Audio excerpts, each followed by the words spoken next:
आपका स्वागत करते हैं अपने यूट्यूब चैनल ब्रेनो एकेडमी पर। तो हम लोग केमिकल काइनेटिक्स पढ़ रहे थे और आज हम पढ़ेंगे एवरेज रेट ऑफ रिएक्शन।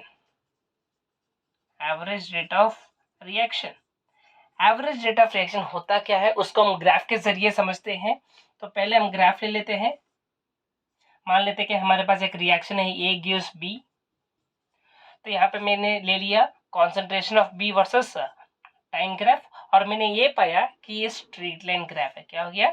एक स्ट्रेट लाइन ग्राफ है। तो यहाँ पे मैंने time t is equal to 2 seconds पर मैंने देखा प्रोडक्ट की कॉन्सेंट्रेशन कितना है। उसके बाद मैंने ये देखा कि t is equal to 4 seconds उस पर मेरा प्रोडक्ट का कॉन्सेंट्रेशन क्या है, राइट। उसके बाद मैंने क्या फाइंड आउट किया कि इन दोनों के बीच का डिफरेंस कितना है, that is B2 minus B1 हो गया। ये B2 माइनस B1, इसको मैं मान लेता हूँ B1, इसको मान लेता हूँ B2। तो ये फाइनल माइनस इनिशियल हो गया और ये क्या हो गया T2 माइनस T1, 4 माइनस 2 2 हो गया। तो एवरेज रेट ऑफ रिएक्शन वो होता है जैसे कि हम लोग क्या करते हैं कि पर्टिकुलर टाइम इंटरवल में कितना चेंज हुआ उसी को हम क्या कहते हैं, एवरेज रेट ऑफ रिएक्शन। और यही डेफिनेशन हमने रेट ऑफ रिएक्शन में भी पढ़ा था। रेट ऑफ रिएक्शन का डेफिनेशन क्या था? change in the concentration of reactant or product per unit time. So same जो रेट ऑफ रिएक्शन का डेफिनेशन है वही डेफिनेशन जो है हम इस पर भी लगा सकते हैं कि कितना चेंज हुआ है, रिएक्टेंट का कितना चेंज हुआ या प्रोडक्ट का कितना चेंज हुआ पर यूनिट टाइम, एक सेकेंड में, राइट। तो इनिशियली अब हम ये देखते हैं कि प्रोडक्ट और रिएक्टेंट का कंपैरिजन करके देखते हैं, उनका एवरेज रेट ऑफ रिएक्शन को कंपेयर करने जा रहे हैं। क्या करने जा रहे हैं? प्रोडक्ट और रिएक्टेंट का एवरेज रेट ऑफ रिएक्शन को कंपेयर करने जा रहे हैं। तो देखते हैं क्या होता है। तो देखिए, मान लेते हैं कि हमारे पास ये जो है A gives to B, मान लेते हैं A gives to B। तो एवरेज रेट ऑफ रिएक्शन क्या हो गया? उससे पहले आपने rate of appearance, rate of disappearance तो पढ़ा ही होगा।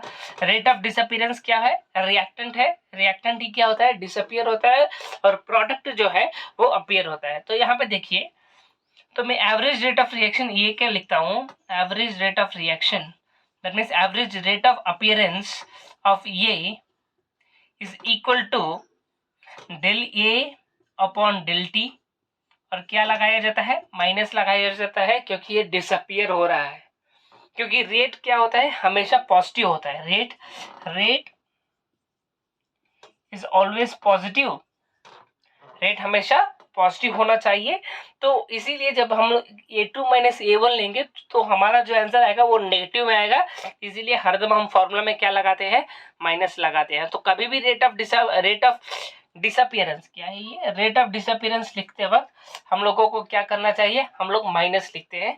उसके साथ ही साथ एवरेज रेट ऑफ रिएक्शन इसका भी लिख लीजिए।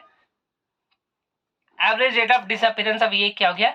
Minus del A upon del T. अब इन दोनों का मैं कंपैरिजन लेता हूं। देखिए फॉर एग्जांपल यहाँ पे तो स्टोइकियोमेट्री 1 है, मतलब कि ये 1 मीटर पर सेकेंड से जा रहा है। ये क्या है? स्पीड ही है, स्पीड का यूनिट मीटर पर सेकेंड होता है। अच्छा ये बी देखो 2 है, तो ये कितने तेजी से दौड़ रहा है। एग्जाम्पल के लिए बता रहा हूँ कि ये दोनों दौड़ रहे हैं, तो ये कितने तेजी से दौड़ रहा है? 1 मीटर, ये 2 मीटर पर सेकेंड।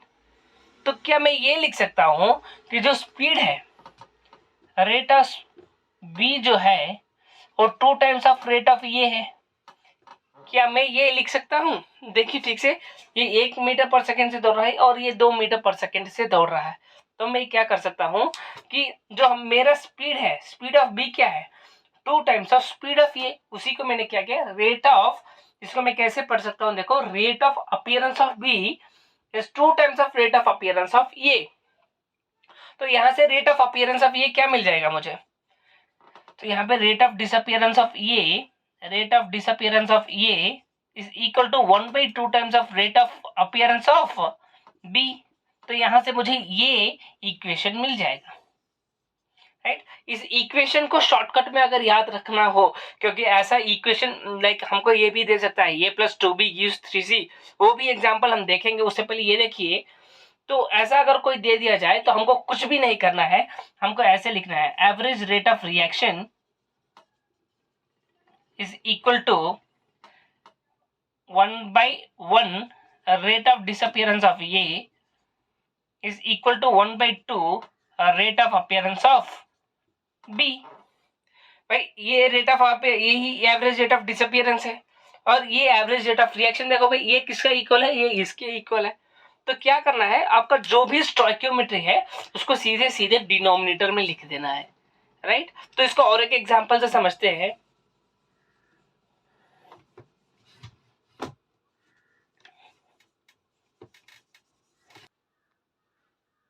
और एक एग्जांपल देखते हैं, देखिए यहाँ पे a+2b gives, अच्छा सीधे सीधे अच्छा एग्जांपल ले लेते हैं। देखिए, nitrogen plus 3 molecules of hydrogen gives 2 molecules of ammonia. ये रिएक्शन तो सभी को पता होगा।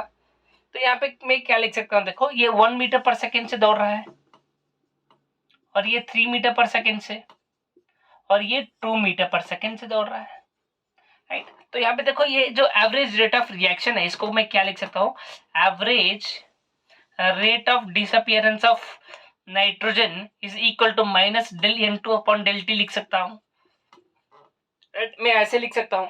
अब मैं क्या करने वाला हूँ, इन तीनों को रिलेशन फाइंड आउट करने वाला हूँ। तो देखिए यहाँ पे इसको मैं कैसे लिख सकता हूँ, देखो ये 1 मीटर पर सेकेंड है और ये 3 मीटर पर सेकेंड है। तो इसे मैं क्या लिख सकता हूँ कि rate of disappearance of hydrogen जो है वो 3 times of rate of disappearance of nitrogen है। सही की गलत, देखो भाई ये 3 मीटर पर सेकेंड से दौड़ रहा है और 1 मीटर, मतलब इससे 3, दैट मींस ये 3 टाइम्स इस स्पीड से ज्यादा चल रहा है, राइट। तो rate of disappearance of hydrogen क्या हो गया, 3 times of rate of disappearance of nitrogen, right. 3 गुनी तेजी से दौड़ रहा है भाई वो, राइट। तो यहाँ पे मैं rate of disappearance of nitrogen को कैसे लिख सकता हूँ, rate of disappearance of nitrogen is equal to 1/3 times of rate of disappearance of hydrogen.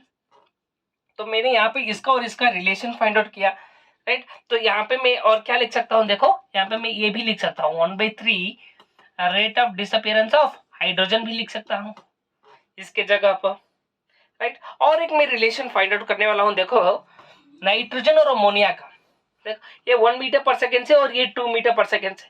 तो मैं यहाँ पे और एक रिलेशन बनाता हूँ, देखो rate of disappearance of, that means rate of appearance of ammonia, जो हमारा अमोनिया है, is 2 times of rate of disappearance of nitrogen. ये भी मैं लिख सकता हूँ, राइट, क्योंकि ये 2 मीटर पर सेकेंड से दौड़ रहा है। तो देयरफॉर मैं यहाँ पे क्या लिख सकता हूँ, rate of disappearance of nitrogen जो है is equal to 1/2 times of rate of appearance of ammonia लिख सकता हूँ। तो यहाँ पे ये rate of disappearance of nitrogen है, तो इसके बदल में इसके बिहाफ में मैं क्या लिख सकता हूँ, 1/2 times of rate of appearance of ammonia भी लिख सकता हूँ। तो आप इस एवरेज रेट ऑफ रिएक्शन को ध्यान से देखना, जो भी मेरा स्टोइकियोमेट्री है वो डिनोमिनेटर में होगा।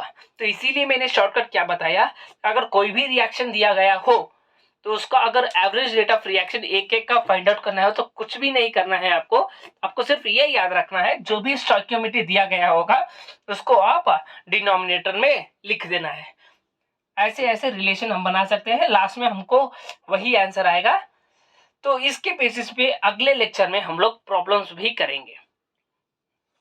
अगर आपको ये वीडियो पसंद आया हो तो लाइक कीजिएगा, शेयर कीजिएगा, सब्सक्राइब कीजिएगा और कमेंट भी कीजिएगा।